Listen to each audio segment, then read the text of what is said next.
प्रिय दर्शक बंधुओं, एक बार फिर आपका स्वागत है आपके अपने चैनल स्केयर स्क्वाड में। आज हम आपको एक और अनोखी कथा सुनाएंगे, पर आगे बढ़ने से पहले मैं आपको बताना चाहूंगा कि गरुड़ पुराण में भी कहा गया है, कोई बात हो या कथा बीच में छोड़ने पर वो उसका पाप का भागीदारी बन जाता है।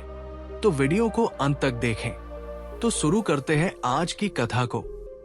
सूर्यगढ़ का राज्य हमेशा से अपनी संपन्नता और शक्ति के लिए जाना जाता था। इसके राजा सोमेश एक न्यायप्रिय और कुशल शासक थे, लेकिन हाल के दिनों में राज्य पर चंद्रनगरी के आक्रमण का खतरा मंडराने लगा था। राजमहल में चारों ओर बेचैनी थी। राज दरबार में मंत्रियों और सेनापतियों की बैठकों का सिलसिला जारी था। ऐसे समय में राजकुमारी अद्विका का मन विचलित था। अद्विका न केवल अपनी सुंदरता के लिए प्रसिद्ध थी, बल्कि उसकी बुद्धिमत्ता और दयालुता भी उसे सबकी प्रिय बनाती थी। एक दिन राजा सोमेश ने अद्विका को दरबार में बुलाया। बेटी, राज्य के भविष्य के लिए तुम्हें एक बड़ा निर्णय लेना होगा, राजा ने कहा। अद्विका ने सवालिया नजरों से अपने पिता को देखा। हमारी समस्या का हल चंद्रनगरी के राजकुमार अनिरुद्ध के साथ तुम्हारे विवाह में है। इससे दोनों राज्यों के बीच शांति स्थापित होगी, राजा ने स्पष्ट किया। अद्विका के चेहरे पर उदासी छा गई।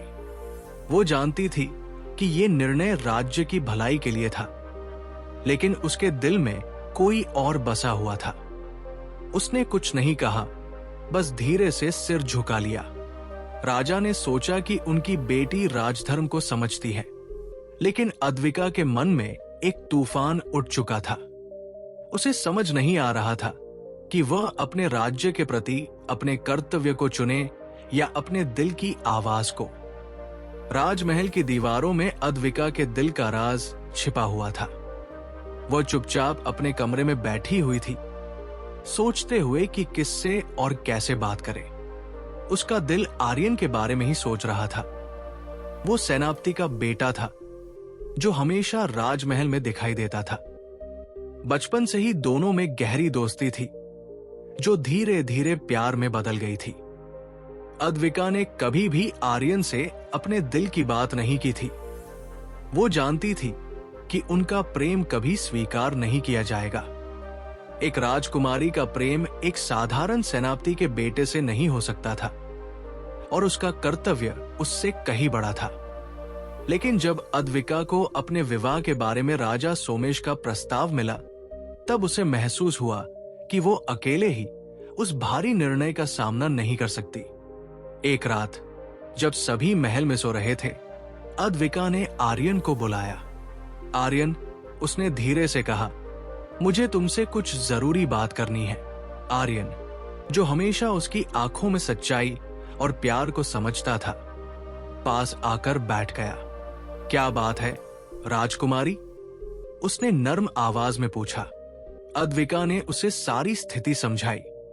मेरे पिता चाहते हैं कि मैं चंद्रनगरी के राजकुमार अनिरुद्ध से विवाह करूं। ये हमारे राज्य की रक्षा के लिए जरूरी है, लेकिन मैं तुमसे प्रेम करती हूं। आर्यन का चेहरा गंभीर हो गया। उसने धीरे से कहा, मुझे तुम्हारी परेशानी समझी है अद्विका। तुम्हारा कर्तव्य और जिम्मेदारी बड़ी है।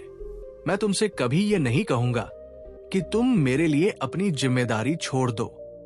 मैं हमेशा तुम्हारे साथ हूं, चाहे तुम्हारा निर्णय क्या भी हो। अद्विका का दिल भारी था, लेकिन आर्यन की बातें उसे कुछ राहत दे रही थी। वो जानती थी कि वो किसी को भी दुख नहीं देना चाहती थी, लेकिन उसकी अपनी भावना भी बहुत गहरी थी। अद्विका के मन में उलझने और बढ़ गई थी।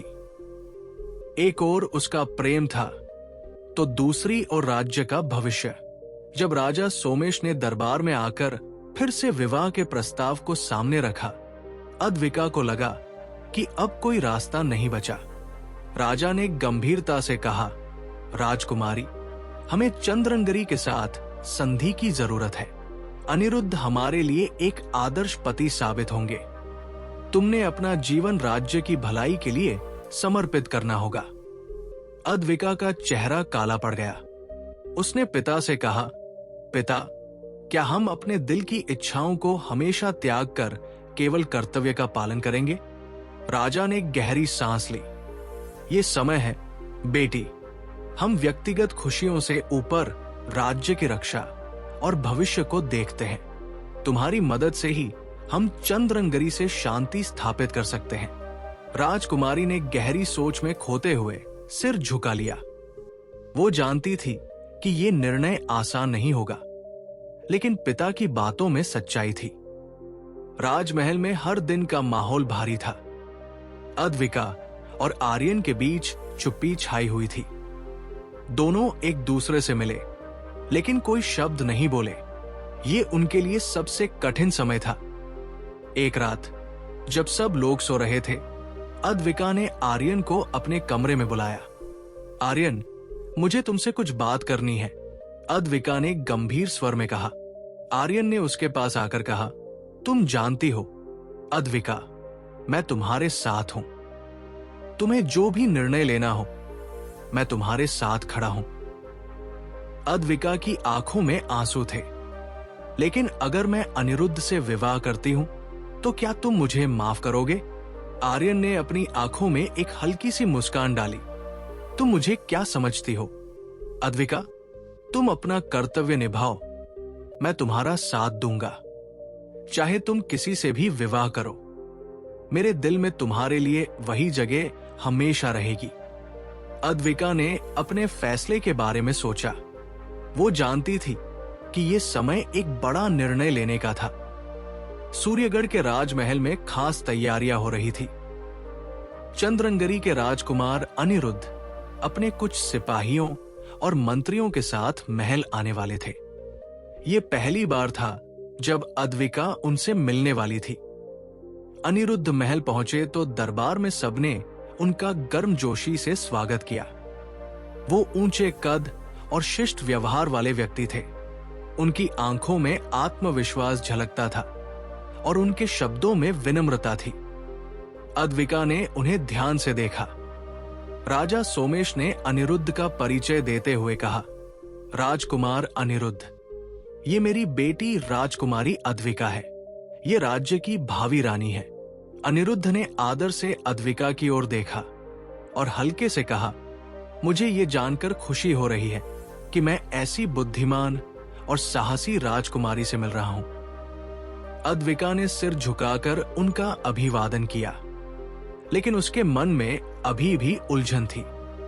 उसने महसूस किया कि अनिरुद्ध में एक राजा की सभी खूबियां थी, लेकिन फिर भी उसका दिल कहीं और था। महल में अगले कुछ दिन अनिरुद्ध और अद्विका के बीच बातचीत और परिचय के लिए रखे गए। अनिरुद्ध ने अद्विका की बुद्धिमत्ता और व्यक्तित्व की तारीफ की, लेकिन अद्विका के दिल में आर्यन की यादें अब भी ताजा थी। महल के भीतर सब कुछ सामान्य लग रहा था, लेकिन पर्दे के पीछे एक बड़ी साजिश रची जा रही थी। चंद्रंगरी और सूर्यगढ़ के गठबंधन से कुछ दुश्मन राजी नहीं थे। उन्होंने अद्विका और अनिरुद्ध के विवाह को रोकने और दोनों राज्यों को कमजोर करने के लिए षड्यंत्र रच दिया। एक रात अद्विका को उसकी दासी ने बताया कि महल के बाहर कुछ संदिग्ध गतिविधियां हो रही हैं। अद्विका ने तुरंत आर्यन को बुलाया। आर्यन, मुझे लगता है कि कुछ गड़बड़ है, हमें इसका पता लगाना होगा, उसने कहा। आर्यन ने तुरंत महल के सिपाहियों के साथ पड़ताल शुरू कर दी। उन्होंने महल के पास कुछ अजनबी लोगों को पकड़ा जो हथियार लेकर किसी बड़े हमले की योजना बना रहे थे।